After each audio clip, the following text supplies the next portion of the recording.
Somos el equipo 5. Presentaremos el tema de la unidad 2, sujeto, grupos y aprendizaje. Surgimiento de la teoría psicoanalítica. La finalidad de los autores es explicar el modelo psicoanalítico y las diferencias que existen entre los modelos. Cómo el psicoanálisis ha sido un tema polémico para los ámbitos tanto académicos como sociales. La importancia es conocer cómo el sujeto va pensando y formándose desde sus propios pensamientos y cómo con el tiempo se va desarrollando de forma personal y en grupo. Algunos conceptos que engloban esta teoría, al igual que los autores, son los siguientes. Las monadas. Son conocidas como los centros de energía, los cuales eran la fuente de impulsos y eran independientes de los demás. Se planteó como la unidad mínima de acción. Leibniz explicaba que la materia siempre será dividida. 2 siglos después aparece Arthur Schopenhauer, el cual propone la existencia de instintos básicos hacia los cuales está dirigida la vida. El hombre llega a un punto máximo llamado egoísmo universal, el cual se refiere cuando el individuo intenta sacar provecho de los demás, aprovechándose de todo y aniquilando el mundo que lo rodea. Sigmund Freud retomó el interés por el tratamiento para la histeria. Se le conocía así al padecimiento que en esos tiempos solo afectaba a las mujeres, causándoles múltiples dolencias y afecciones, como lo eran los desmayos o desvaneos en ciertas situaciones. Un aspecto a mencionar importante fue la influencia que tuvo Darwin sobre Freud, ya que al explicar la evolución del ser humano y la adaptación al medio ambiente fue de gran difusión para la expansión de la corriente positivista, la cual refería que a la única finalidad que tenían es garantizar la supervivencia de las otras especies mediante una selección de mejoras ejemplares. Psicoanálisis. Un hecho clave para el surgimiento formal del psicoanálisis fue la muerte del padre de Sigmund, dando pauta a que llevara a cabo un proceso de autoobservación y de introspección bastante complejo, el cual sería una de las bases para la creación del psicoanálisis. Freud funda el psicoanálisis con la publicación de la interpretación de los sueños, donde desarrolla su modelo de aparato psíquico. Se compone del estado del consciente de este inconsciente mediante un mecanismo del inconsciente. Este modelo funciona por medio de una energía llamada libido, que surge a partir de las tensiones biológicas y sexuales. Este mecanismo está dividido en 3 estructuras. Ello representa el contenido inconsciente perteneciente a los instintos, operando mediante el placer como un método de descarga de líbido con una finalidad. La segunda estructura es el superyo. Esta se forma por las imposiciones y reglas de los padres del sujeto. Esta estructura funciona suprimiendo o negando todo lo que esté en función del placer. Esta estructura fue creada a partir de la cultura en la que está inmersa la persona y que opera de manera inconsciente. La tercera estructura es el yo. Funciona como representante del principio de realidad. Funciona como mediador entre el principio del placer manifestado por el ello y la normatividad social que lo reprime, que es representada por el superyo. Para Freud, los sueños son el mecanismo de escape donde los deseos del ello, reprimidos por el superyo, se liberan mediante manifestaciones simbólicas, cumpliendo la función de equilibrio en el aparato psíquico. Freud busca una forma de eliminar la resistencia de sus pacientes mientras tratan de recordar sucesos de su pasado. Freud trata de eliminar esta resistencia mediante el empleo de la técnica de asociación libre, que consiste en que el paciente dijera palabras o ideas al azar observando su reacción al decir estas palabras, estableciendo una relación entre el orden, repetición y tipo de palabra que eran mencionadas. Con el descubrimiento y uso de esta técnica, Freud implementa la narración de los sueños de los pacientes. Freud estudia este suceso y le da nombre de transferencia, que es cuando el paciente manifiesta atracción hacia el psicoanalista debido a que éste es quien guía al paciente a la liberación de emociones y recursos reprimidos. La descarga de la libido, tanto en los sueños como en un estado opuesto, está en función de 2 instintos considerados como fines últimos de la especie, el eros y el thanatos, conocidos también como pulsiones. Representa a la vida y a la muerte. Eros es la tendencia a repetir actos que preserven el acto actual de protección, sin exponerse a situaciones donde peligre la seguridad que garantiza la supervivencia por medio del entorno a un estado previo. El thanatos se manifiesta mediante una completa quietud de la materia viviente mediante la autodestrucción de la vida, siendo este el final de la protección. El desarrollo psicosexual en la infancia fue uno de los planteamientos más polémicos de Freud. Esta teoría consiste en que el niño va cambiando las zonas erógenas conforme va creciendo, donde cada etapa equivale a una zona erógena predominante. Si una etapa no es superada, se crearán fijaciones en la edad adulta, donde las pulsaciones se canalizarán hacia una actividad no sexual socialmente aceptada, y esta canalización se le conoce como sublimación. Otro punto dentro del desarrollo psicosexual es el complejo de Edipo, donde se plantea una supuesta atracción no recíproca del hijo hacia el progenitor del sexo contrario, donde el hijo ve como un rival al progenitor del mismo sexo. Esta etapa se supera cuando el hijo entiende que la madre no le pertenece, por lo que después se sentirá atraído por mujeres parecidas a su madre, pasando a la siguiente etapa. Teoría psicoanalítica. Su objetivo es lograr que la traiga a un estado de consciente el contenido inconsciente causante de la neurosis, por medio de la interpretación de simbolismos y la forma en que se manifiestan lingüísticamente. Cuando se descubre el origen de la represión, se desbloquea la emoción reprimida, liberando la carga libidinal de una manera explosiva, dando así la catarsis, una purificación del aparato psíquico. Los planteamientos psicoanalíticos freudianos están fuertemente relacionados al sexo, causando distanciamiento de Freud con sus seguidores.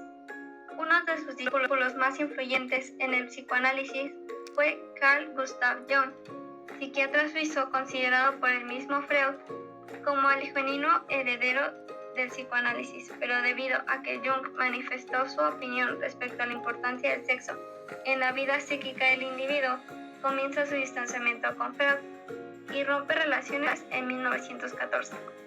A partir de esta ruptura, comienza el desarrollo de una nueva rama del psicoanálisis, posteriormente llamada psicología analítica o psicología profunda.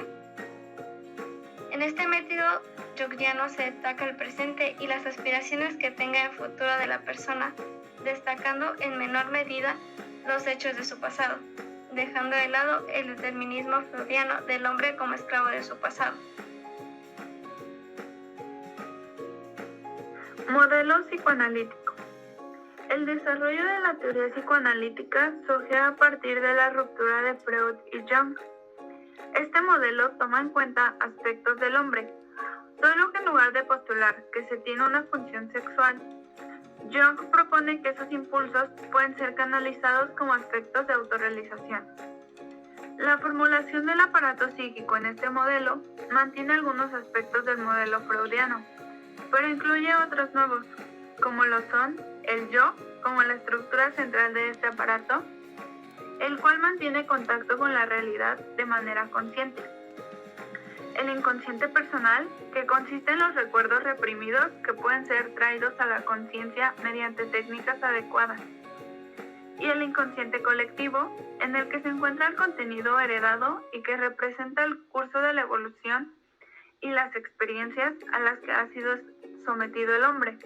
Experiencias denominadas por Jung como arqueotipos, de las cuales existen 4. La persona, que es la máscara que se muestra ante la sociedad para ocultar la personalidad real. El ánima, resultado de las experiencias del hombre con la mujer. La sombra, que son los impulsos e instintos animales que no obedecen a las reglas, siendo esta aquella parte que el individuo rechaza de sí mismo y que solo se puede superar mediante la aceptación de esta. El self, en el cual se representa la lucha del hombre para alcanzar la unidad, la integración del todo y de las demás estructuras psíquicas. La neurosis para Jung es un estado en el que se encuentra mucha energía libidinal reprimida que puede explotar, y en el proceso en el que ésta se libera hay que tener precaución, pues hará estallar un volcán que no podrá apagar. Sin embargo, la energía libidinal reprimida no siempre se manifiesta en forma de neurosis, pero en ocasiones no se manifiesta, por lo que encuentran la liberación mediante el suicidio. Freud abandona la sociedad de los viernes y forma otra rama del psicoanálisis conocida como la psicología del individuo, la cual hacía referencia a que los neuróticos tienen una inferioridad orgánica a comparación de los no neuróticos, ya sea real o imaginaria. En diferencia de la teoría junguiana, la libido marca la voluntad de poder tomar el lugar en la vida psíquica del individuo.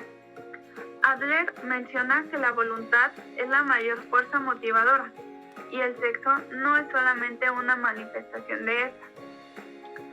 Hay que destacar las contribuciones de Otto Rank y Sándor Ferenczi, pues ellos argumentan que no es fundamental ahondar en el pasado de la persona, ya que conlleva demasiado tiempo y el paciente puede dejar de perder el interés. Todo esto en la intervención psicoanalítica. Rank propone el trauma del nacimiento, pues menciona que es el mayor trauma de la existencia humana, ya que se es expulsado de la comodidad del vientre a un mundo desconocido. Este trauma puede llegar a ser insuperable y puede acompañar al individuo toda su existencia, ya que no se vive con la misma comodidad. Pero para Ferenczi, la neurosis se basa en la falta de afecto de la madre al hijo, negándole así la protección necesaria. Él implementó dicho elemento en la terapia psicoanalítica, pues el terapeuta realizaba la función de protección y afecto. Críticas al modelo psicoanalítico. Karl Popper en su tesis demuestra que se encuentra escéptico en cuanto a la validez científica del psicoanálisis, pues explica que aparte de usar la observación como método, también usa las experiencias, que a su vez se basan en otras experiencias previas, por lo cual no pueden ser usadas en pruebas debido a que su grado de testabilidad es bastante bajo. Popper propone que para que puedan ser testables hay que cambiar las formas en las que están redactadas dentro del constructo teórico y desarrollar nuevos elementos de manera en las que puedan ser sometidas a esta dicha prueba. La crítica del conductismo. El conductismo es una de las principales corrientes psicológicas que se ha opuesto al psicoanálisis. Se le puede llamar también como una postura teórica diametralmente opuesta. La crítica de Hans-Jürgen Eysenck. Hans critica que aunque hay una probabilidad de que la teoría psicoanalítica sea correcta, en la práctica clínicamente no lo es, ya que la terapia no ha mostrado de manera consistente un buen resultado, tanto estadística como experimentalmente en los pacientes. Jürgen prioriza más los efectos terapéuticos que las argumentaciones de las que dice ser una ciencia estrictamente hablando, por lo que decide mejor hacer una colección de las técnicas resultantes de casos tratados individualmente. El reduccionismo, creado por los psicoanalistas, los cuales en su mayoría defienden ciegamente su práctica como la única alternativa, genera una barrera para la evolución de la teoría y la práctica para los siguientes o para los nuevos métodos que se están buscando. Y bueno, para concluir, queremos decir que esta es una descripción muy pequeña de lo que es la teoría psicoanalítica, incluyendo su historia, sus conceptos y su aplicación en la práctica. Es importante destacar que el psicoanálisis ha evolucionado desde sus inicios hasta la actualidad y que existen diferentes corrientes y modelos dentro de este enfoque. Sin embargo, los principios básicos del psicoanálisis, como la importancia del inconsciente, el complejo de Edipo, la transferencia, el yo, la pulsión erótica y la catarsis, siguen siendo importantes en la práctica del psicoanálisis moderno. En su práctica, los terapeutas psicoanalíticos trabajan con los pacientes para explorar y comprender el significado de sus sueños y fantasías, para descubrir y procesar los traumas y las experiencias pasadas que pueden estar influyendo en su comportamiento presente. A través de la transferencia, los terapeutas pueden trabajar con los pacientes para explorar su pasado y sus patrones inconscientes de pensamiento y comportamiento. El psicoanálisis ha sido una de las teorías más influyentes en la historia. Sin embargo, ha sido criticada por algunos por su enfoque en la sexualidad y principalmente el complejo de Edipo. A pesar de esto, muchos terapeutas todavía utilizan técnicas psicoanalíticas en su práctica, y la teoría psicoanalítica sigue siendo una fuerza importante en la terapia moderna. El psicoanálisis es un campo de estudio complejo que ha revolucionado nuestra comprensión de la mente y el comportamiento humano. Las teorías de Freud y otros autores han dado forma a la forma en que pensamos sobre nosotros mismos y el mundo que nos rodea.